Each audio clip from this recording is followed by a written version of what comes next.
וזהו בחינת פסוקי דזמרה שאומרים קודם קריאת שמע ותפילה. C'est ça le principe qu'on dit des psuké des Zimra. On dit des psuké des Zimra, ça s'appelle des psukim de chant qu'on dit avant de dire le schéma et la prière. Ki efshar lanu ledabek atzmenu l'Hashem yitbarach, לכלול באחדותו יתברך ולדבק אליו יתברך בקריאת שמע ותפילה. כי אם על ידי שירות ותשבחות שהם מבחינת 10 מיני נגינה. Parce qu'il n'est pas possible de s'attacher à Kadosh Baruch Hu et de s'inclure dans l'unification d'Hachem, dans l'unité d'Hachem, et se coller à lui avec le schéma et la tfila, que si on a d'abord chanté, fait des louanges, que ces louanges-là, c'est Asara Mini Negina, c'est le principe des 10 chants du Tikkun HaKlali. Shem Prinat Psuké des Zimra, Shomri Mikodem. Tout ça, c'est les Psuké des Zimra qu'on va dire avant la Tfila. Al-Kem Psuké des Zimra, Em Prinat Chibur, Aseret Adibrot et la Luchot. Donc maintenant, ça c'est le principe que les Psuké des Zimra, c'est la façon d'unir les 10 paroles les 10 paroles des commandements avec l'étape de la loi. Puisque maintenant il y a Asara Mine Yigina, Rabbeinu l'a dit, Tikkun HaKlali, c'est les 10 sortes de chants. Ces 10 sortes de chants, chacun il va graver une des paroles des 10 commandements sur les tables. C'est ça l'effet qui va avoir le Tikkun HaKlali. Autant maintenant, ce monde-là, dans sa généralité, c'est un monde qui va essayer de détacher les lettres qui sont écrites sur les tables de la loi. C'est-à-dire qu'ils vont essayer de détacher les lettres qui sont gravées sur le cœur de chacun, la Torah qui est gravée sur le cœur de chacun. Maintenant, ces 10 sortes de chants, ils sont là pour attacher chaque parole de la Torah au cœur. C'est-à-dire, il y en a 10, comme les 10 commandements. Il y a 10 commandements, il y a 10 chants. Ces 10 chants-là de Tikkun HaKlali, chacun, il va attacher un commandement au cœur. Il va faire que le commandement, il va s'attacher au cœur grâce à ce chant-là. Parce qu'on a dit que le chant, c'était la possibilité d'associer les choses qui étaient dissociées. C'est-à-dire, les choses les plus éloignées, on va pouvoir les remettre ensemble grâce au chant. Donc maintenant, ça, ces 10 chants-là, qui sont le Tikkun HaKlali, qui sont l'essence même de tous les chants qui puissent exister, puisque c'est eux-mêmes, c'est la racine de tous les Teilim. C'est-à-dire que même si quelqu'un il ne peut pas faire tout le Teilim, alors quelqu'un il fait le Tikkun HaKlali, c'est inclus tout le Teilim. Une fois le fils de Rabbi Nathan, il a demandé à Rabbi Nathan, quand il habitait déjà à Tzfat, son fils à l'âge de 60 ans, il est monté à Tzfat. Alors il demande à son père, voilà, comment je dois faire pour... je suis faible et tout, pour faire tout le... Il avait l'habitude de faire tout le Teilim sur la tombe du Hari HaKadosh. Il a dit, qu'est-ce que je dois faire? Il lui a dit, tu fais Tikkun HaKlali. Le Tikkun HaKlali, ça inclut tous les 10 sortes de chants. Tu fais le Tikkun HaKlali parce que le Tikkun HaKlali, dedans, il y a les 150 Mizmorim qu'il y a dans le Teilim. Il n'y a que 10 sortes de chants dedans, il n'y a pas plus. Seulement, il y a plusieurs Mizmorim qui répètent le même chant. C'est-à-dire que c'est d'autres paroles, mais c'est avec le même chant. C'est la même musique. C'est uniquement les paroles qui changent. Mais Rabbeinu, il a sorti les 10 qui sont les plus significatifs dans les 150. Rabbeinu, c'est lui qui a révélé ça. Il n'y a personne qui a jamais vu ça dans le monde. C'est le premier, c'est Rabbeinu qui a révélé ça. C'est pour ça que même le Zohar, il a dit que celui qui a été pogrom dans le bride, c'est-à-dire celui qui a eu des écoulements en vain, alors il n'y a pas de réparation pour ça. Le Zohar, il dit on ne peut pas réparer ça, parce qu'il a pris la vie, il l'a jeté. Comment on va maintenant le dire? C'est irréparable. Mais Rabbeinu, quand Rabbeinu il a trouvé le secret de ces 10 chants-là, il a dit, personne ne comprend rien dans le Zohar, rien qui est dit. Moi je vous dis, voilà, vous dites ça s'arrête partout. Parce que ça, c'est un kohar de chibour. Tout le problème, qu'est-ce que c'est réparation? Réparation, c'est ramener les choses, c'est ça réparer. Chez nous, réparer, ça ne veut pas dire que la chose elle est cassée en morceaux, on recolle des morceaux. Ça veut dire on remet quelque chose qui a été abîmé, ça veut dire que ça s'est éloigné d'Hachem. Maintenant, on le ramène vers Hachem. C'est où l'éloignement, le rapprochement. C'est ça notre travail. Quelqu'un qui s'éloigne, il s'éloigne d'Hachem. Quelqu'un qui se rapproche, il se rapproche d'Hachem. C'est ça la réparation. Qu'est-ce que c'est tchouva? À dire je reviens. C'est ça la tchouva. Je reviens à Hachem. Chouvhe, tu reviens vers Hachem. Donc maintenant, quel est le problème de la Torah? Le problème de la Torah, c'est d'amener des chemins de retour. C'est ça tout le problème des tzadikim. C'est ça le problème qu'ils ont.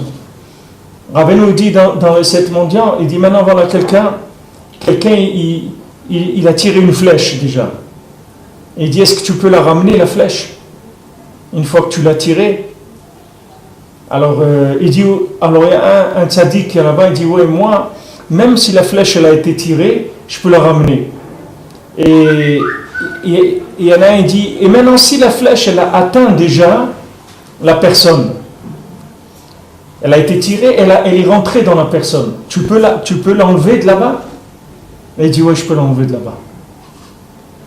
Alors il dit pourquoi? Il dit il y a 10 sortes de flèches. C'est pas que la flèche elle-même elle est différente, c'est pas qu'il y a une flèche pointue, une flèche moins plus longue et tout. C'est qu'il y a 10 sortes de poisons dans 10 sortes de flèches. On appelle 10 sortes de flèches par rapport au poison qu'il y a dessus. Maintenant, quand quelqu'un il a reçu ces 10 sortes de flèches, il n'y a aucune chance, d'après la logique de ce monde, qu'il puisse s'en sortir, qu'il puisse vivre, ça veut dire qu'il puisse retrouver Akadosh Baruch Hu. C'est impossible. C'est impossible. Vous voyez des gens, ils sont rentrés dans des choses dans ce monde où ils ne peuvent pas sortir. Même des juifs, ils ont été dans des endroits où ils ne peuvent pas sortir. Vous prenez des gens qui étaient dans les années 60, dans l'underground américain et tout, on ne sort pas de là-bas. Quelqu'un, il rentre là-dedans. Bederech Klal, les gens qui sont rentrés dans la musique très très fort, ils ne peuvent jamais revenir de là-bas. Normalement, quelqu'un ne peut jamais sortir de là-bas. C'est impossible. Parce que c'est les asara, la musique, c'est les 10 flèches, les 10 poisons, les plus grands poisons qui existent dans le monde. Quelqu'un qui est rentré dans la musique, Goy, Behemet, c'est les gens les plus empoisonnés qui existent au monde. Voilà, c'est les plus grands malades. Voilà, tu en es sorti, toi. C'est Rabbeinu, c'est les Nissim de Rabbeinu, c'est pas Alpiteva. La plupart des gens ne sortent pas. La plupart des gens ne peuvent pas sortir. C'est parce que c'est tout le poison du monde. Tu prends tous les poisons du monde. Il y a des gens, ils aiment pêcher la dorade. Il y a des gens, ils aiment jouer au football. Il y a des gens, ils aiment les femmes. Il y a des gens, ils aiment ça.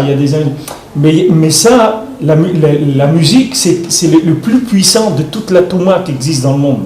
C'est-à-dire que c'est la vie dans la Touma de façon incroyable. C'est très très puissant. Maintenant, Rabbeinu, il a amené... là-bas, dans les contes, si vous faites les contes, vous verrez ce passage, d'après ce qu'on est en train de dire ici, vous allez voir là-bas le conte, comment il est nifla méon. Ce tzaddik-là, il dit, il lui a dit, quelle sorte de flèche tu peux ramener? Quelle sorte de flèche tu peux ramener? Il lui dit, moi je peux ramener telle flèche et telle flèche. Il y a des gens qui ont reçu des flèches. Il dit, voilà, quelqu'un, voilà, il a un problème, il aime manger des crevettes, voilà, tous les jours à midi, il mange des crevettes. Est-ce que vous pouvez faire quelque chose pour lui? Il dit, oui, je peux l'aider.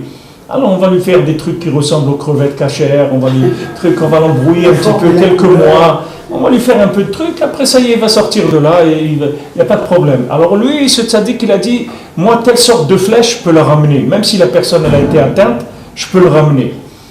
Alors il lui a dit, et maintenant les autres? Et il dit, je ne peux pas. Alors ce mendiant, le mendiant, il dit qu'il n'avait pas de main, que soi-disant, lui, il n'avait pas des mains. Lui, il a dit, moi, je peux ramener les 10 sortes de flèches. C'est-à-dire, moi, je peux sortir de la princesse, parce que la princesse, elle avait été atteinte par ces 10 sortes de flèches. Parce que là-bas, Rabbeinu raconte le conte que cette princesse-là, elle était chez un roi, et après, le roi, quand il a vu qu'elle s'est sauvée de chez elle, alors il voulait la ramener, mais quand il a vu qu'il ne pouvait pas la ramener, il a dit alors vous la tuez. Alors ils ont tiré toutes les flèches qu'ils avaient, c'est-à-dire tous les poisons qu'ils pouvaient avoir, ils les ont mis dedans. Ça c'est la même chose, c'est-à-dire la princesse c'est les Neshamot du Ham Israël. Les Neshamot du Ham Israël, ils ont été envoyés en galoute. Hachem les a envoyés en galoute. Alors dans la galoute, le roi, les forces négatives, elles ont essayé de les exploiter, mais d'en faire quelque chose pour s'en servir. Quand ils ont vu que maintenant, ils commençaient, les Juifs, à retourner à leurs valeurs, alors ils ont dit, puisque maintenant ils ne veulent pas devenir nos associés, des gens qui vont travailler avec nous dans le même sens que nous, donc vous leur tirez toutes les flèches que vous pouvez trouver, vous les empoisonnez avec tout ce qui peut exister. Donc ils ont tiré sur elle toutes les 10 sortes de flèches. Et il a dit, moi, Ani Rofeota, il a dit, moi, je la soigne. Ce mendiant-là qui n'a pas de main, il a dit, moi, je la soigne. C'est-à-dire que moi, je peux la soigner. C'est-à-dire que maintenant, le fait que Rabbeinu, il a révélé dans le monde la Sarah Minine-Gina, le Tikkun HaKlali, ce Tikkun HaKlali, ça répare toutes les maladies spirituelles qui peuvent exister. Rien que la personne, il faut qu'elle soit patiente, c'est tout. Parce que désintoxiquer quelqu'un de toutes ces choses-là, ça ne se fait pas en un jour, ni en un mois, ni en un an, ni en 5 ans, ni en 10 ans. Ça va prendre beaucoup de temps. Mais il faut qu'il sache qu'il va sortir naki. Il va sortir propre complètement. Il va se nettoyer complètement de cette touma-là. Ça va prendre le temps que ça va prendre. Mais il va s'en sortir complètement. Qu'il soit content, qu'il soit joyeux, qu'il a trouvé, Baruch Hashem, un tzaddik, que ce tzaddik-là, Kadosh Baruch Hu lui a donné la découverte de ce Tikkun HaKlali. Pourtant, ça n'a pas l'air grand-chose. Hein. Ça, comme on dit, ça ne paye pas de mine. Hein. Ça ne paye pas de mine. Des fois, un cachet aussi. Quelqu'un il prend un cachet, ça ne paye pas de mine. Vous avez quelqu'un, il a des problèmes de cœur ou des trucs, il prend un tout petit cachet comme ça. Vous voyez, ça va bien et son sang circule bien et tout. Le cachet, il est tout petit par rapport à la... Ça, c'est pareil. Ça a l'air rien du tout. D'abord, il faut savoir que c'est l'essence de tous les Téhilim, c'est-à-dire ces 10 Mizmorim, c'est l'essence même de tout le Sefer Téhilim. Et dans le Sefer Téhilim, même David HaMelech, que lui, il a révélé les Téhilim de façon complète, il n'a pas révélé cette essence-là des 10 sortes de chants. Maintenant, les gens qui font les Téhilim comme ça, simplement, automatiquement, ils rentrent là-dedans. Mais quelqu'un qui fait le Tikkun HaKlali, alors il prend l'essence même des Téhilim, et Pachout, il va réparer tous les poisons qui ont pu rentrer en lui. Maintenant, qu'est-ce que c'est les poisons? Qu'est-ce que c'est ces poisons-là? Est-ce que la personne, elle est malade? C'est quoi ces poisons? Ces poisons, c'est des choses qui déconnectent d'Hachem. C'est ça, ces poisons-là. La même chose que le poison, il déconnecte de la vie. Qu'est-ce qu'il fait un poison? Quand quelqu'un prend un poison, qu'est-ce qu'il fait? Il lui déconnecte sa neshama et son corps, et il meurt s'il prend un poison, s'il est empoisonné. Voilà. Comme cet été, il y a eu en Eretz, quelqu'un, il s'est fait, le pauvre, piqué par un serpent. Le temps qu'ils appellent les trucs et tout, il était mort. En quelques minutes, il est mort. Et qu'est-ce qu'il fait le poison?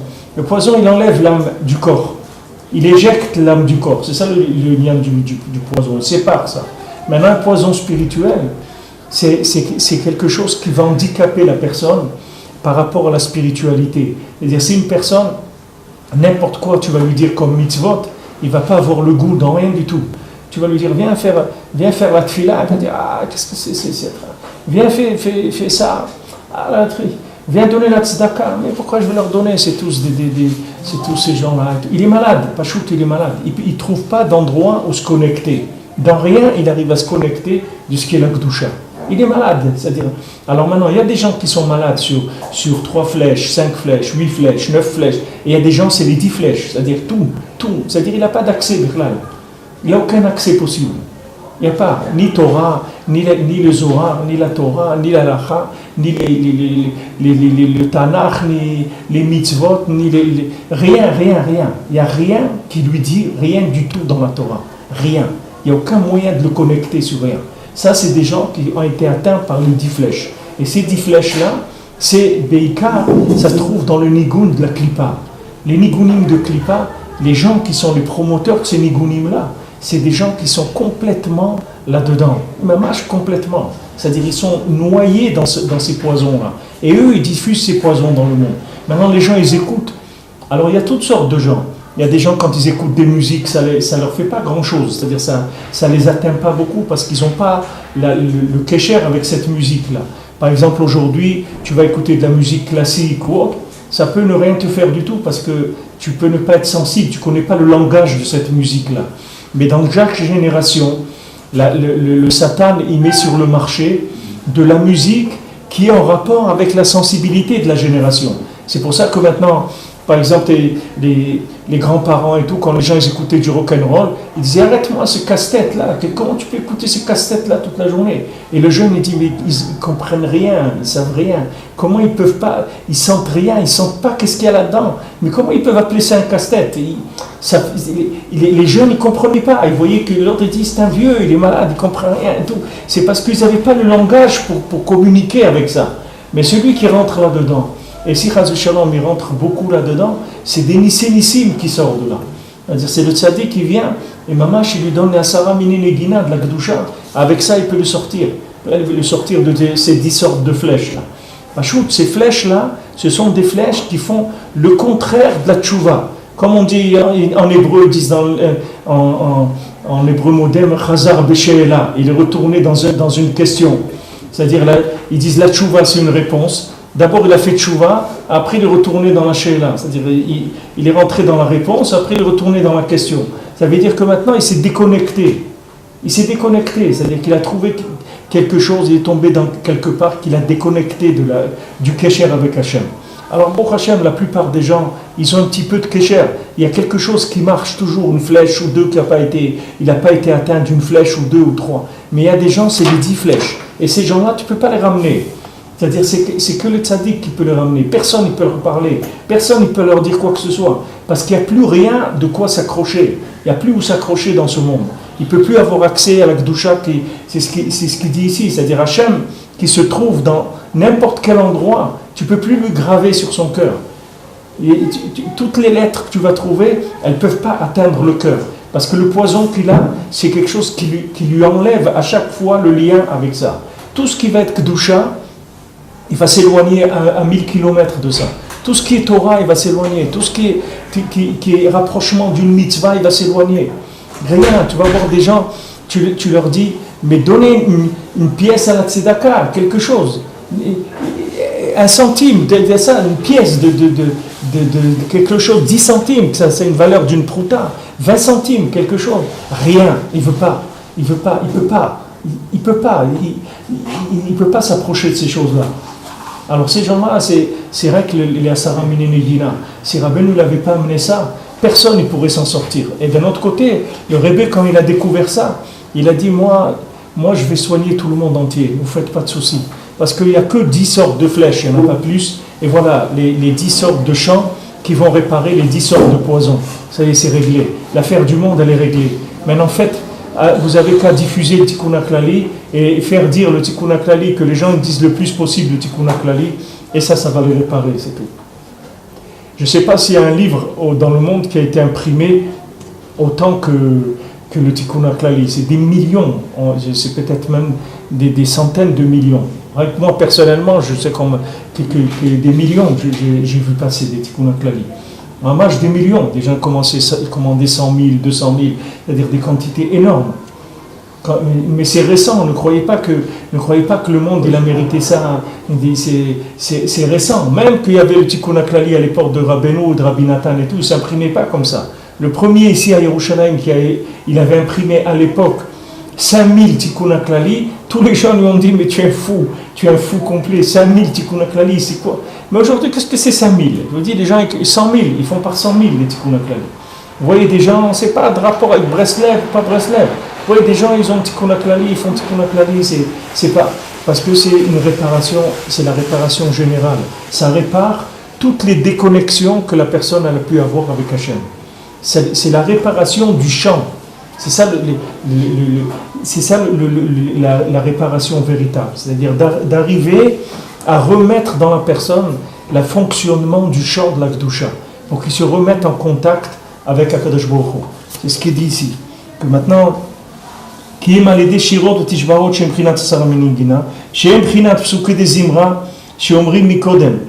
c'est les chants qu'on dit avant de faire Shema et la Hamida. Alkem psuke de Zimra imprinat chibur, aseret adibrot et la luchot. Donc le psuke de Zimra, c'est le chibur, le lien entre les 10 commandements et les tables. Chez imprinat melofum, on a dit que ça c'est malofum, c'est-à-dire que c'est la bouche après qui se remplit de bracha.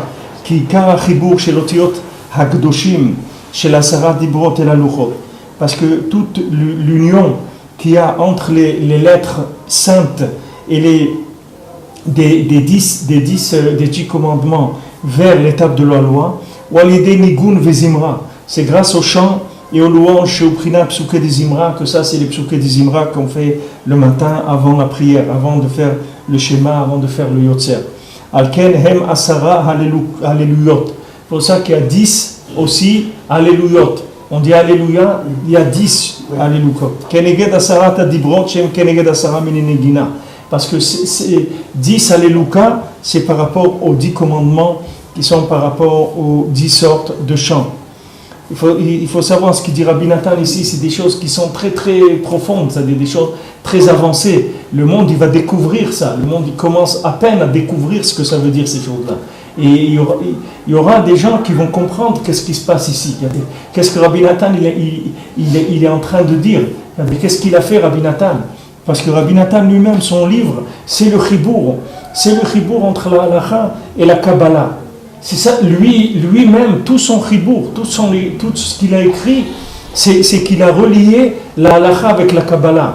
Les gens, tu leur dis la Kabbalah, ils disent non, moi je suis pas un kabbaliste, moi, qu'est-ce que vous voulez? Moi je veux être un homme simple, je veux pas être un kabbaliste. Alors moi, vous prenez quelqu'un, vous lui dites fais la halacha, il dit c'est dur pour moi de faire la halacha. Je fais un petit peu ce que je peux et tout, mais tout, je peux pas tout faire. Il y a trop dur, c'est trop contraignant. Alors maintenant, celui qui se trouve dans la halacha, il se trouve dans le côté rigoureux de la Torah. C'est dur pour lui de faire la halacha. Celui qui se trouve dans la Kabbalah, il rentre dans la planante totale. Et tu trouves des kabbalistes que le Shabbat il roule en voiture, tu as des Kabbalah Saint-Terre et tout. Je crois qu'il est mort il n'y a pas longtemps, celui qui a fait ça. Les Kabbalah Saint-Terre, allez, venez, les hommes, les femmes mélangés et tout. Il n'y a rien, c'est-à-dire il n'y a pas d'halakha. C'est des trucs de planante, c'est comme s'ils faisaient des trucs hindous ou n'importe quoi. Ils ont pris ça. C'est de la mystique pure, c'est-à-dire il n'y a rien du tout dedans. Alors ça, si vous voulez, ce côté-là de la Kabbalah, c'est le côté d'Ishmaël qu'il y a dans la Kabbalah. Et le côté dans la halacha, il y a un côté de Esav qui est la rigueur. Maintenant, il est venu Rabbi Nathan, pourquoi il a pris l'écouter à halacha? Pourquoi il parle de la halacha? Maintenant, ce qu'il dit ici, Rabbi Nathan, ça n'a aucun rapport avec la halacha. C'est-à-dire, les gens croient l'écouter à halacha, c'est un livre de halachot. Mais il n'y a pas d'halachot dans l'écouter à halacha. Il ne t'apprend pas des halachot, c'est pas ça qu'il veut. Lui, ce qu'il te fait, c'est le chibour. Il te fait le chibour entre la halacha et la Kabbalah. Il va te joindre la halacha et la Kabbalah. Et quand tu vas joindre la halacha et la Kabbalah, qu'est-ce qui va se réparer? C'est-à-dire que la halacha, ça sera plus dur pour toi. Ça va plus être dur. Pourquoi? Parce que tu vas avoir le cœur dedans, la Torah. Ça sera plus difficile. Et la Kabbalah, ça va pas te faire planer non plus, parce que ça va être lié avec la halacha. Tu vas savoir que lui, chaque mot qu'il te dit, chaque secret qui te révèle de la Torah, ça n'est que pour te donner du cœur pour que tu puisses faire la halacha. C'est tout ce qui l'intéresse. Lui, il te dit, nous, on n'est pas en train de s'occuper de la mystique de la Torah et de révéler des secrets de la Torah. Pourtant, s'il y a un qui a révélé des secrets de la Torah dans le monde, c'est Rabbi Nathan. Comme Rabbeinu, il a dit, il va venir chez moi quelqu'un, un élève, que même un petit enfant de 3 ans, il pourra apprendre la Kabbalah. C'est-à-dire, Rabbi Nathan, il te donne toutes les clés de la Kabbalah. Si tu veux étudier la Kabbalah, quand tu as étudié l'écoute à la tu veux étudier du Etz Chaim, tu vas voir que tu vas étudier les livres de Rabbi Chaim Vital, tu vas le passer comme ça, tu vas voir que tout est facile pour toi. Pourquoi? Parce que tous ces principes, il te les a déjà enseignés, Rabbi Nathan. Mais seulement, tu ne les vois pas apparaître comme de la Kabbalah pure. Jamais il parle de Kabbalah pure. Et jamais il parle d'Alacha pure non plus. Jamais il va te dire il faut faire comme ci, comme ça l'Alacha. Il te parle que de l'endroit où les deux, ils se rejoignent. C'est de ça qu'il te parle. Donc maintenant, quand tu étudies ce Sefer-là, le Maaseh, qu'est-ce que c'est ce Sefer? C'est ça le chant de la Torah. Ce Sefer-là, c'est le chant lui-même d'Hachem, celui d'écouter à la Chod. C'est mamash le chant d'Hachem. Parce qu'il relie le côté difficile de la Torah avec le côté planant, pour en faire ni de la planante, ni de la rigueur. Que ça soit quelque chose qui soit de faire la Torah avec du cœur, d'être joyeux dans le kiyum à mitzvot. Que quelqu'un, quand il met cette filine, quand quelqu'un il a fait les tefilines ici, quand il met cette filine, Comme quelqu'un il m'a dit, quand on avait fait un cours là, avant sur les Tefillin, quelqu'un il m'a dit, mais vous savez, quand j'ai écouté ce cours-là, j'ai vu que j'ai jamais mis les Tefillin dans ma vie. Jamais j'ai mis les Tefillin dans ma vie. Parce qu'il ne savait pas. Il ne savait pas que le boîtier touche le cœur et que la lanière, avec le cerveau, avec le dalet, avec le roche, tous, il ne savait pas qu'est-ce qui se passait quand il est en train de faire ça. Alors lui, il met les tefs comme ça, il dit, bon, j'ai mis mes tefs, voilà, j'ai mis mes tefs, tac, tac, tac, schéma, et on avance, c'est tout. Mais si quelqu'un, tu lui ouvres un peu, qu'est-ce qu'il est en train de faire, il va voir qu'est-ce que c'est de mettre les tefillin. Alors après, il va les mettre avec un plaisir extraordinaire. C'est-à-dire il va commencer à savoir que ce qui se passe avec le roche, avec les parachiotes, avec le youd qu'il y a dans le boîtier du bras qui touche le cœur, avec le dalet qu'il y a dans la nuque, comment c'est les 3 points qu'on voit, et comment tout ce que nous a expliqué Rabbi Nathan. Mais ça y est, après à chaque fois que tu mets les tefillin, ça te revient. Et ça te revient toute ta vie. Une fois que c'est rentré dans ton cœur, toute ta vie après ça reste. Quand tu mets ton talit, c'est pareil. Quand tu vas allumer les nérots de Shabbat, c'est pareil. Quand tu vas mettre une mezouza, c'est pareil. Quand tu vas manger kasher, toutes les mitzvot. Il te parle de toutes les mitzvot. Il va te faire vivre toutes les mitzvot dans l'amour et la joie. C'est ça son but. C'est pour ça que c'est un chidouche gadol, ce sefer-là. Le Likutei Halachot, c'est un chidouche gadol meon. C'est un des plus grands. C'est pas un des plus. C'est le plus grand chidouche qu'il y a jamais eu dans le monde, ce sefer-là. Parce que tu vas trouver des gens qui ont écrit de la Kabbalah. Tu vas voir des chidushim de Kabbalah avec des trucs extraordinaires. Mais toi, tu vas rester comme tu es. C'est-à-dire, tu vas taper 1 heure de planante, tu vas aller comme si quelqu'un prend de la drogue, la dit ou quelque chose, il va planer, il va montrer des sphirotes, les trucs, c'est super et tout. Après, et moi, je suis moi là-dedans. Je suis moi. Alors maintenant, après, une fois qu'il a plané un peu, il retourne vers son Shulchan Aruch et il retourne vers manger des cailloux. C'est-à-dire, quand il mange du Shulchan Aruch, c'est comme s'il mange des cailloux. Encore une chose à faire, encore ça je faisais pas bien, encore Netilat Yadayim c'était pas comme ça, il faut mettre maintenant la bassine à côté, après il faut faire comme ça, après il faut pas marcher 4 mètres sans se couvrir la tête, 2 mètres sans se couvrir la tête, après le talit c'est mieux de le mettre comme ça, et le talit katan, et des trucs comme ça, chaque halakha qu'il apprend c'est comme si tu lui rentres un couteau dans le ventre, ça lui fait encore un paquet de plus, et encore un paquet de plus, c'est dur, alors d'un côté s'il veut il peut aller dans la planante, et d'un autre côté il va vers la rigueur. Maintenant, on va faire le shalom entre ces deux choses. Ça, il faut un nigoun pour faire ça. Il faut un chant qui va lier ces deux choses-là. Alors, ce chant-là, c'est le Likutei Halachot, qui est le résultat du chant que Rabbeinu il a dit du Likutei Moharan, puisque tout le Likutei Moharan, les maaseh, chaque Torah, c'est un chant. Rabbeinu l'a dit, il veut pas révéler le chant et la danse qu'il y a dans chaque enseignement du Likutei Moharan. Il a dit, parce que s'il le révèle, toute la brille entière va s'inclure dans l'infini. Le monde il va disparaître, tout le monde va s'inclure dans l'infini. S'il révèle le chant et la danse qu'il y a dans chaque Torah. Mais même s'il ne l'a pas révélé, elle est là, c'est-à-dire il y a quelque chose dedans. Et Rabbi Nathan, c'est un qui a tiré un petit peu de ça. Et de ça, il en a fait du Likutei Halachot. Rabbi Nathan, il voulait aller crier quand il a entendu Rabbeinu qui a parlé de la Hitbodedut, de parler avec Hachem. Il a dit, waouh, truc, il est parti, mamash. Il est parti, il voulait courir, aller crier dans le monde. Il a dit, je vais leur dire aux gens, qu'est-ce qu'ils font, ils dorment, ils auront compris. Voilà la solution du monde, la Hitbodedut et tout. Rabbeinu lui a dit, viens ici. Tu vas rien faire du tout avec ça. Reste tranquille. Viens ici, tu vas prendre le Shulchan Aruch et tu vas prendre la Kabbalah. Et après, tu vas écrire un livre que le monde entier, avec ça, il va se rapprocher d'Hachem. Et c'est ce qu'il a fait Rabbi Nathan. Rabbi Nathan, il avait un seder de Kabbalah et un seder de Shulchan Aruch. Tu dis Kabbalah, Shulchan Aruch, Kabbalah, Shulchan Aruch. Et après, il a sorti le Likutei Halachot, qui est l'union de la Kabbalah et de la Halacha avec les lunettes du Likutei Moharan. Ça, le Likutei Halachot. Alors, c'est mamash un livre qui est très très spécial. C'est pas un livre normal. Si vous rentrez dedans, c'est pas un livre normal.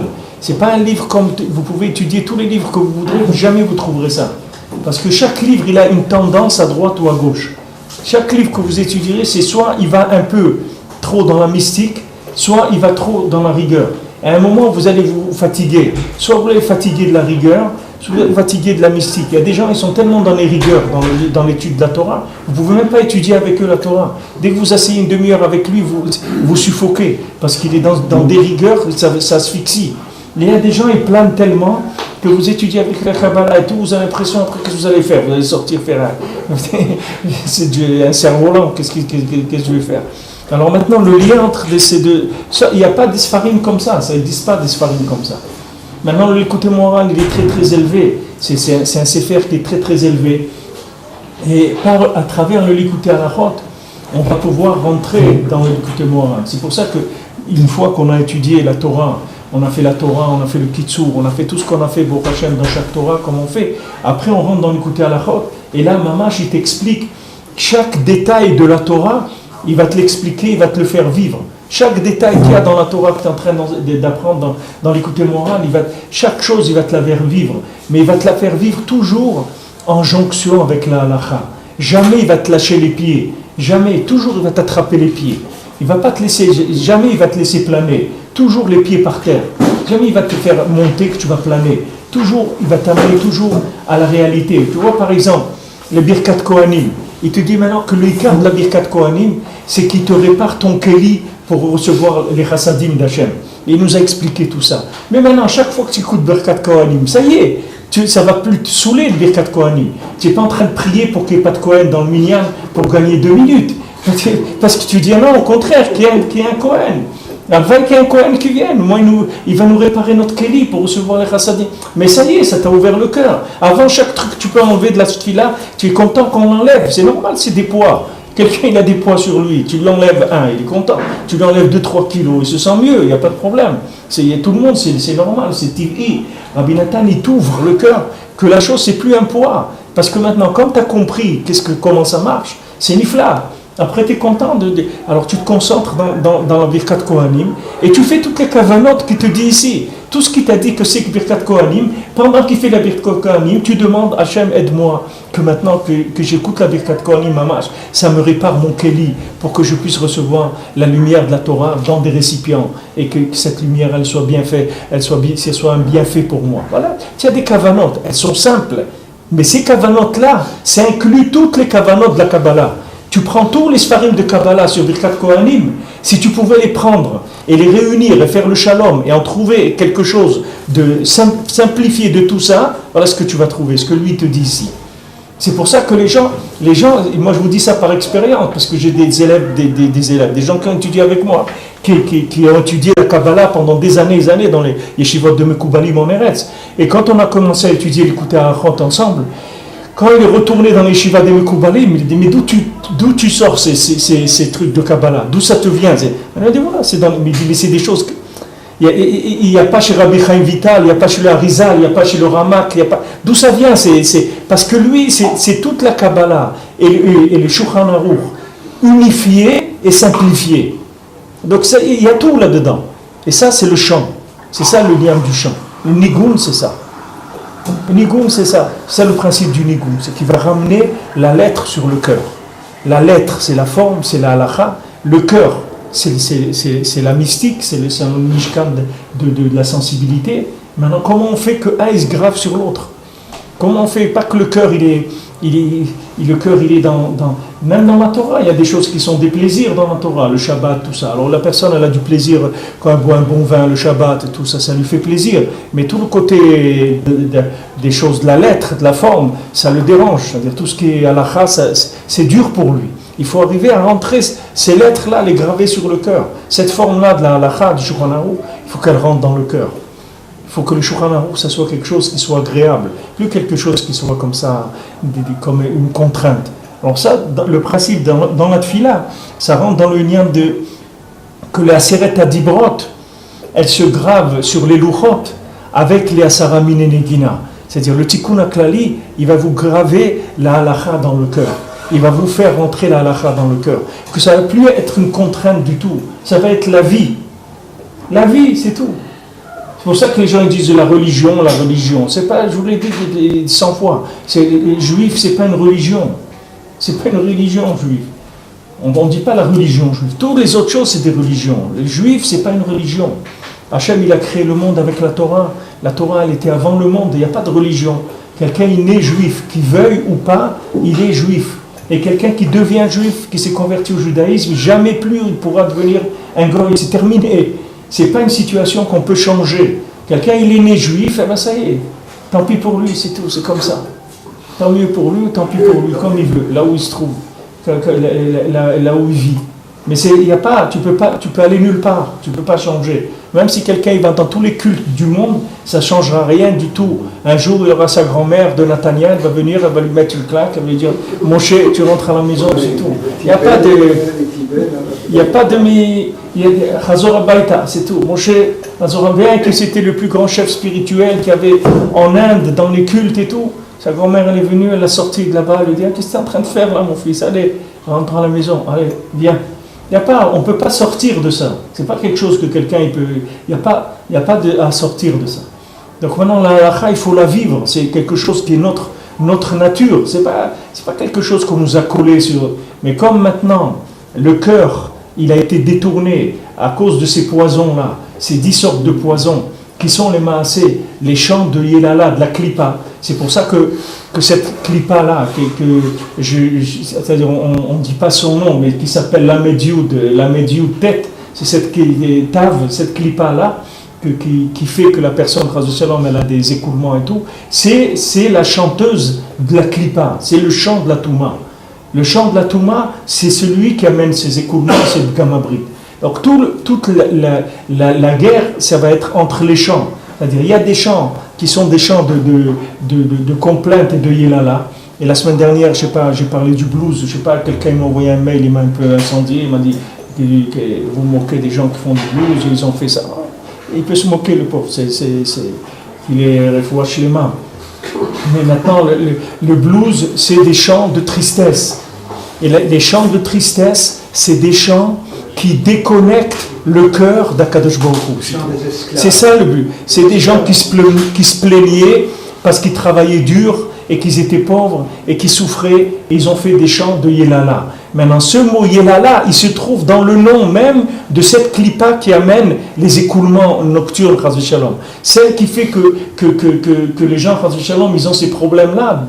Ça vient du chant ces chants de tristesse. Maintenant, tous ces chants de tristesse et que les gens ils croient que c'est des chants de consolation quand ils écoutent ça. Quand ça leur fait du bien quand ils écoutent ça. Mais les maasés, c'est pas que ça leur fait du bien. C'est comme s'ils vont dans un truc de gens endeuillés et qu'ils se mettent tous ensemble à pleurer sur pourquoi ils sont venus dans ce monde et qu'est-ce qu'ils font ici, que c'est un monde de souffrance et un monde où l'homme il passe tellement de choses et ils se mettent tous à pleurer ensemble comme ça. Et c'est ça le blues, c'est ça ces musiques-là. C'est pour ça qu'il faut s'éloigner de ça. Et bien, je vous dis que regardez proportionnellement dans la Torah, vous verrez que les musiciens juifs, c'est les gens qui ont le plus de difficultés à cachériser leur musique. Des gens qui ont plus de difficultés à lâcher ça. Alors que les gens ils croient que quelqu'un il peut être religieux, il fait Shabbat et tout, et qu'est-ce qu'il y a? Il joue de la musique goy, c'est pas grave. C'est très grave. Il ne faut pas croire que c'est pas grave. C'est très grave. Parce que cette musique-là, elle déconnecte le cœur d'Hachem. C'est une musique qui est faite pour prendre le cœur dans cette clipa-là. Pour prendre le cœur de cette clipa. La même chose que cette clipa, elle veut prendre les semences de quelqu'un pour en faire, chas v'shalom, des démons. C'est le même principe. C'est-à-dire que cette musique, elle est faite pour prendre le cœur et l'amener dans des mondes qu'Hachem Ishmord, que de là-bas, les gens, ils n'arrivent pas à revenir. Les gens, ils n'arrivent pas à revenir de là-bas. Les gens qui sont pris là-dedans, ils n'arrivent pas. Mais comme maintenant, il n'y a personne, il n'y a pas un rave dans le monde qui a la capacité de trancher aujourd'hui, de cachériser de la musique, ça n'existe pas.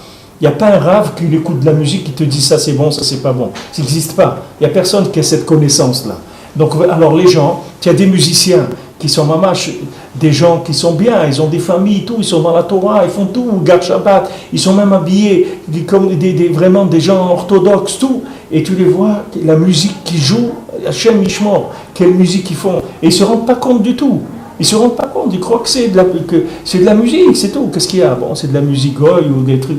Bon, mais il met des paroles un petit peu dessus, de quelque chose, de quelques psukim et tout. Ils croient que ça. Mais cette musique-là, c'est le shoresh de la Touma. Toutes les avérotes du monde, elles viennent de ça. Toutes les avérotes que les gens y font, elles viennent de ces musiques-là. C'est ça le shoresh. C'est pour ça que les musiciens, c'est eux qui ont fait les grands mouvements dans le monde. Les grands mouvements, Rabbeinu dit que la musique, c'est la malchoute, c'est le pouvoir. Les grands musiciens, ils ont changé le monde. Ils ont changé. Quand ils sont venus des groupes, je ne vais pas dire des noms, mais des groupes qui ont changé la face du monde. Le monde, il était plus pareil après. Ils ont changé avec leur musique.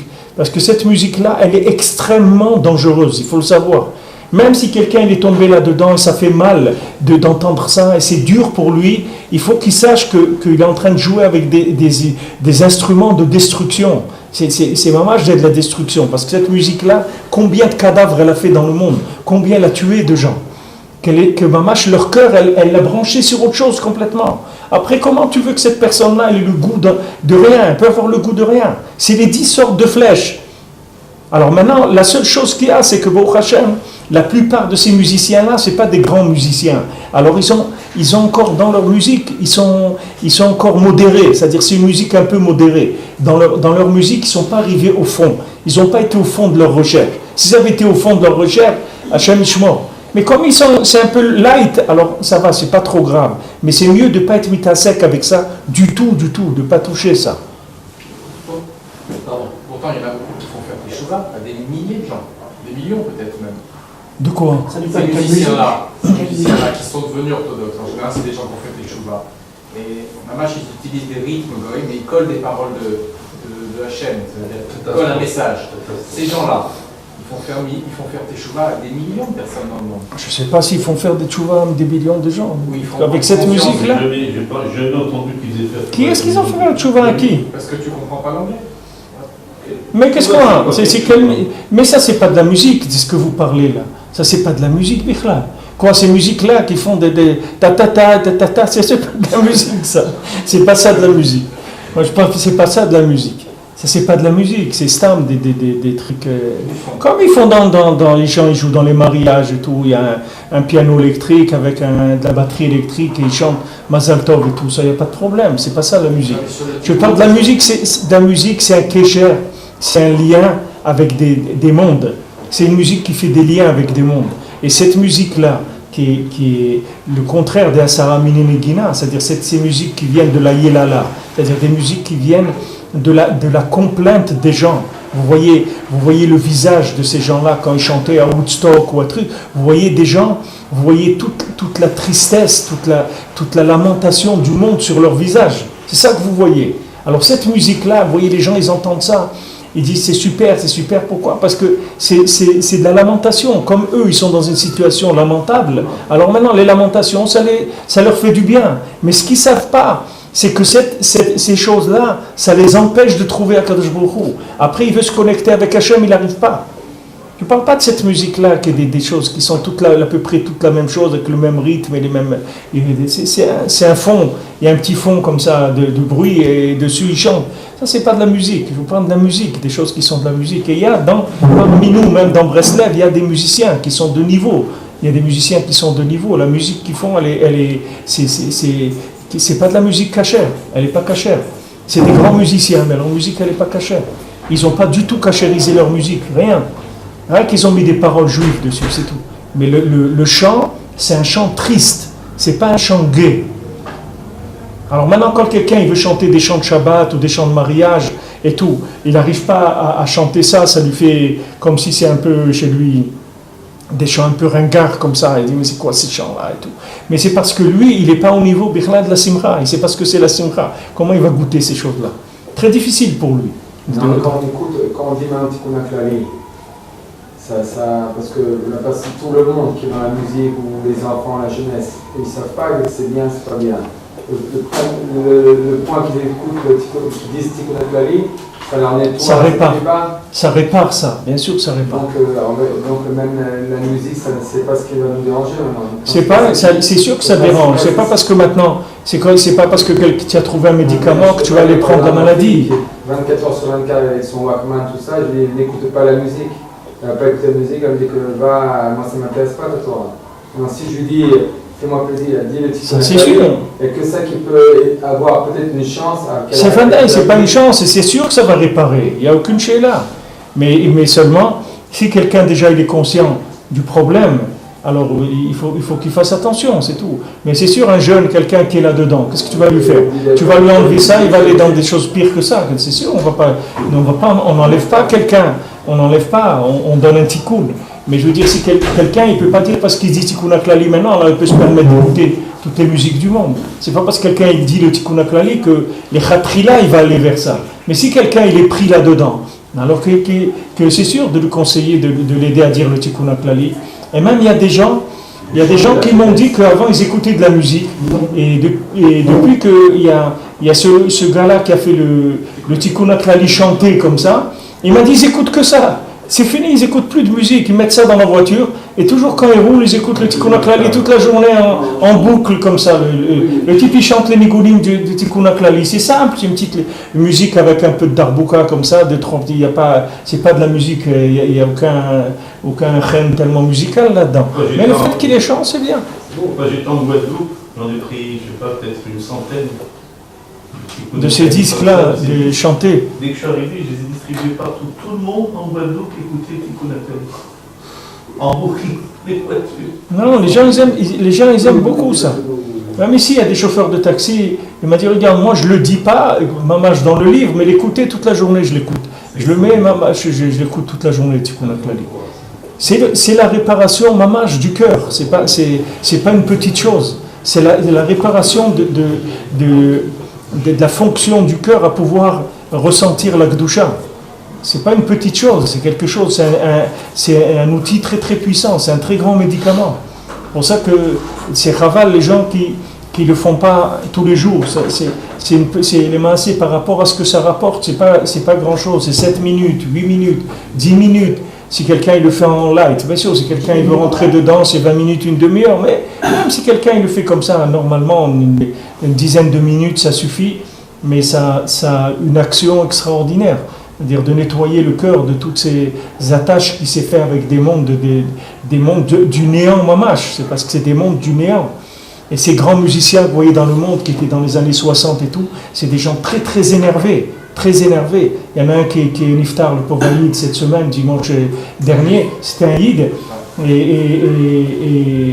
Et moi j'ai connu des gens qui étaient avec eux, c'est-à-dire des gens qui vivaient là-bas. Et Baruch Hashem, il y a quelqu'un là-bas qui a fait tchouva, quelqu'un de très grand, qui était un des chefs de tous ces gens-là, et qui a fait tchouva, mais c'était tout un groupe dans le monde, ces gens-là.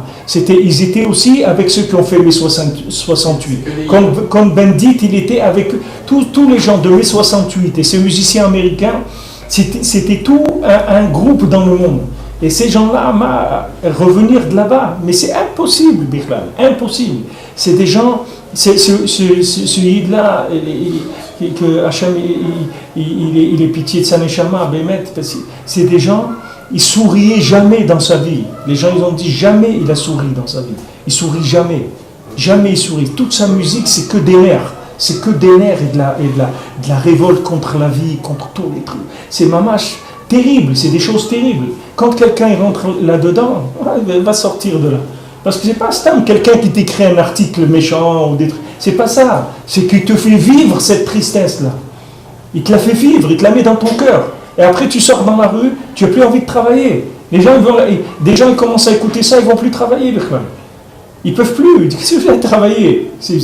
Il faut avoir de la simcha pour travailler. Imagine-toi, un gars, il va travailler dans une pizzeria et tout, il faut qu'il ait de la simcha. Il va rentrer, aller les pizzas, coupe les trucs, serre le bonhomme, allez, manichma, et pour ça, il faut un minimum de simcha pour faire ça. Sinon, tu ne peux pas le faire. Mais les gens, ils écoutent ça, ça les paralyse mamache de la vie. Ça les handicape complètement dans la vie. Et malheureusement, combien des juifs qui étaient des chefs là-dedans, pas que des gens qui ont subi ça, des gens qui sont devenus eux-mêmes des fournisseurs de ce genre de musique. Hachem Ishmor. Donc comment il faut être mitrazek et bémettre qu'il faut prier pour l'homme Israël tous les jours sur ça. Parce que c'est tellement chachouv. Faire des tikkun HaKlali, celui qui a le temps, je vous ai dit de faire tikkun HaKlali pour lui, mais qu'il fasse aussi un pour l'homme Israël tous les jours, pour réparer ces choses-là.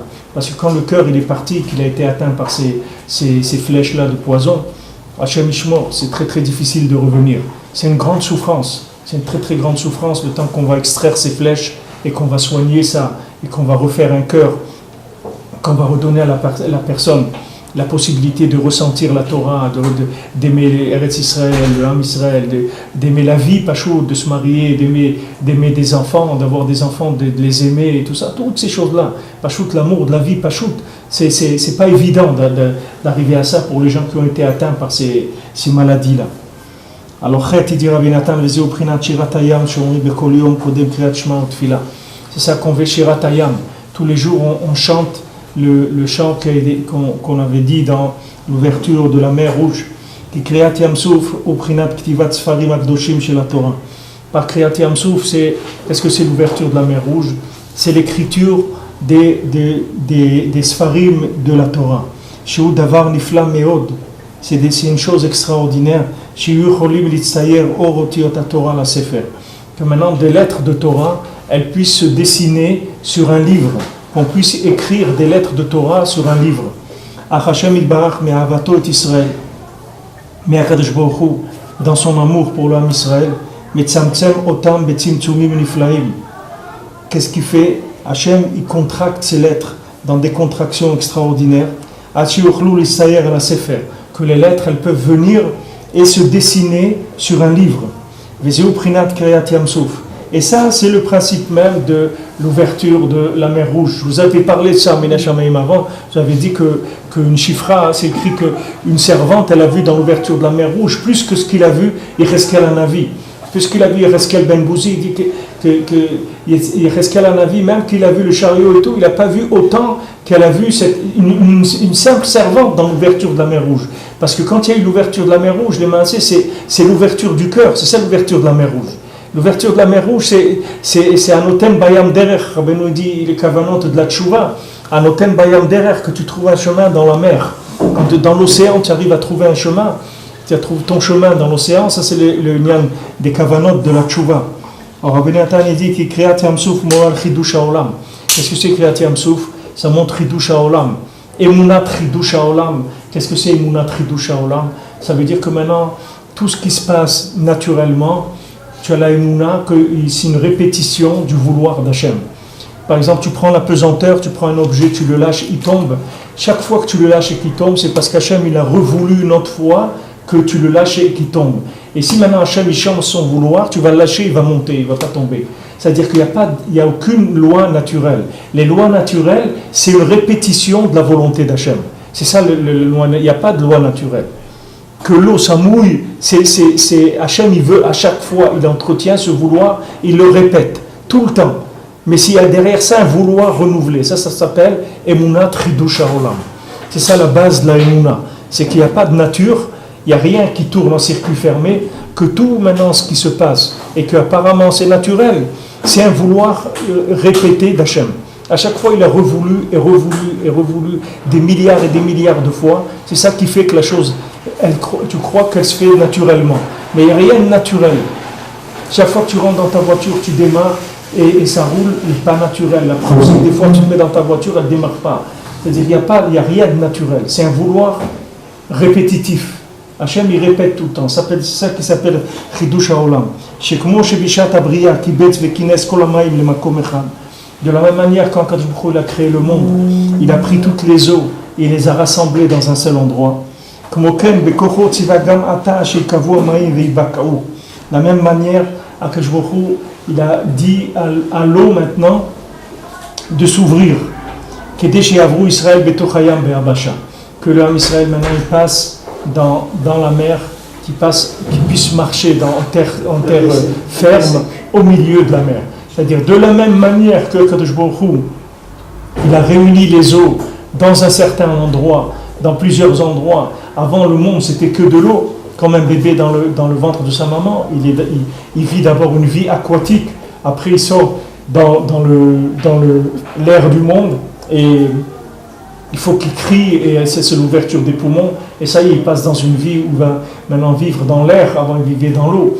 Maintenant, le monde, c'était la même chose. C'est-à-dire, la matrice du monde, c'est de l'eau. C'est-à-dire, tout le monde, c'était que de l'eau. Après, Hachem, il a pris l'eau, il l'a rassemblée dans des endroits. Et à ce moment-là, il y a eu la terre sèche et l'homme, il a pu commencer à exister, à vivre dans les animaux, etc. Maintenant, Hachem, dans Kriyat Yam Souf, il a pris l'eau, il l'a réouverte à un endroit, il a dit maintenant, l'eau, elle s'ouvre et mes enfants, ils vont marcher dans la mer. Et ça, c'est le principe de la contraction de la Torah, que ce monde il puisse supporter la lumière de la Torah. Ça, c'est que quand il ouvre la mer, que mamash, quand quelqu'un il arrive à étudier la Torah, c'est de rentrer dans la Torah Béhémet, de chercher à Kadosh Baruch Hu dans les textes de la Torah, c'est mamash le même nes que Kriyat Yam Souf. C'est la même chose que l'ouverture de la mer. Ki ora Torah beshorsho prinat yam gadol v'rachav yadayim. Parce que la Torah, dans sa racine, ça s'appelle un grand océan avec des mains larges. Prinat yam ha-chokhma, qui s'appelle l'océan de la sagesse. Moshkatuv umal'a aretz de'et Hashem kamaim la yam mechasim. C'est écrit dans Ishaïa que de la même manière que la terre, elle est pleine d'eau, de la même manière, le monde, il va se remplir de la connaissance d'Hachem.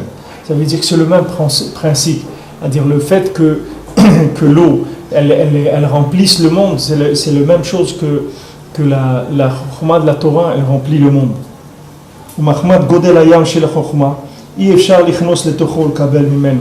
Maintenant, comme justement le Yam HaChokhma, justement comme la mer de la connaissance, de la sagesse, elle est tellement grande, c'est pour ça qu'on ne peut pas rentrer dedans, comme ça. C'est-à-dire que c'est pas pachout de rentrer là-dedans. Quelqu'un peut se noyer parce que c'est tellement grand que quelqu'un il rentre là-dedans, il se perd. C'est ça qui fait la difficulté. C'est pas parce qu'il n'y a pas d'eau, c'est qu'il y en a trop. C'est trop large, il y en a beaucoup. Si on prépare son cœur comme il le faut vers Hachem, pas la peine d'essayer d'étudier la Torah si c'est quelqu'un il a le cœur dans des bêtises et dans des trucs où il est énervé et tout, c'est pas la peine parce qu'il va pas trouver Hachem dans la Torah. Pour trouver Hachem dans la Torah, pour arriver à digérer la Torah comme il faut que le cœur il soit avec Hachem. Il dit mechinim, il y a une achana, une préparation du cœur. Il faut pas perdre de vue le but. Le but, c'est de graver les lettres de la Torah dans mon cœur. Si je veux graver les lettres de la Torah dans mon cœur, il faut que j'ai une préparation de mon cœur. Je ne peux pas rentrer dans la mer comme ça. Quand ils sont venus devant la mer, ils ont vu, si ça ne s'ouvre pas, alors ils vont se noyer. S'il n'y a pas un chemin de terre ferme au milieu de la mer, comment il va traverser la mer? Ça c'est pareil. Si maintenant le cœur il n'est pas prêt, comment elle va se graver la Torah dans son cœur? Où elle va se graver cette Torah? Elle va se graver du tout. Il va apprendre des choses avec sa tête. Il va répéter des choses, il va comprendre des choses, plus ou moins, il va comprendre. Et après, il va se lever, il va rentrer chez lui, c'est tout. Il va rien rester de tout ça. Tout ce qu'il a appris avec sa tête, il va rien rester du tout. Alors, il dit que on ne peut pas rentrer dans le Yam HaChokhma si on n'est pas Mechin Libo L'Hachem.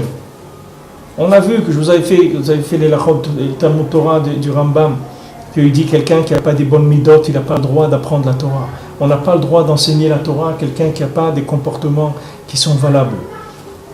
C'est assourd d'enseigner la Torah. Pourquoi? Parce que tu vas l'exploser. Qu'est-ce que tu vas faire de lui? Tu vas le rendre quoi? Un monstre? Qu'est-ce que tu vas faire de lui? D'abord, il faut que la personne elle prépare son cœur à Hachem. D'abord qu'elle aille vers Hachem, qu'elle se soumette à Hachem, qu'elle aime Hachem, qu'elle fasse quelque chose avec un peu d'ahava, qu'elle mette son cœur un petit peu pour essayer de ressentir la Torah. Et après, là, il peut rentrer dans la Torah. Sheaz Hashem Yitbarach Chomel alav. Quand il prépare son cœur vers Hachem, alors Hachem il a pitié de lui. Ou bedrachav aniflaim, et que dans ces chemins extraordinaires, ou mitzamtzem mimei hadat, Hachem il contracte les eaux du da'at, les eaux de la conscience. Venoten bayam derech ou bemaim azim netiva, et il donne dans la mer des chemins, et dans les eaux tumultueuses il crée une route. Dans les eaux tumultueuses, vous voyez, c'est là où ils font les gens du canoë comme ça là, avec des trucs là, des eaux comme ça où ça part dans tous les sens, mais c'est comme ça le Yam HaChokhma. Ne croyez pas que le Yam HaChokhma c'est une petite baignoire avec que le gars il a fait un petit bateau en papier dans sa baignoire. C'est pas ça le Yam HaChokhma. Yam HaChokhma, d'abord c'est immense, d'abord c'est profond et c'est tumultueux, ça bouge. À part que c'est profond et grand, mais c'est tumultueux et ça bouge beaucoup aussi. Si quelqu'un il n'a pas préparé son cœur, où il va aller là-dedans? Où il va aller là-dedans? Vous avez des gens qui trouvent de tout dans la Torah, n'importe quoi ils trouvent dans la Torah. Les gens ils trouvent le contraire de la Torah, ils ont rendu les gens fous avec leur Torah. Ils ont fait de la Torah, ils ont rendu les gens fous avec la Torah. Il y a des gens, ils ont étudié la Torah, ils ne laissent pas monter les gens en Eretz. Il y a des gens, ils ont étudié la Torah, ils ne laissent pas les femmes se couvrir la tête comme il faut. Il y a des gens, ils ont étudié la Torah, ils ont fait des trucs complètement à l'envers de la Torah. Complètement le contraire de ce qu'Hachem veut. Comment ils sont arrivés là-dedans? Ils se sont noyés, c'est tout. Comment ils sont noyés dans la Torah, c'est tout. Imaginez-vous un gars, il est dans un kayak comme ça, dans un truc, dans un torrent. Et même s'il a un casque, il a tout ce qu'il y a, un moment, tac, ça se retourne, le gars, il part complètement. Si quelqu'un n'a pas préparé son cœur, comme on a vu dans Shulchan Aruch, Bechol drachecha deu, dans tous tes chemins, il faut que tu connaisses Hachem. Il faut que tu cherches Hachem. Il faut que tu cherches à le connaître dans tout ce que tu fais.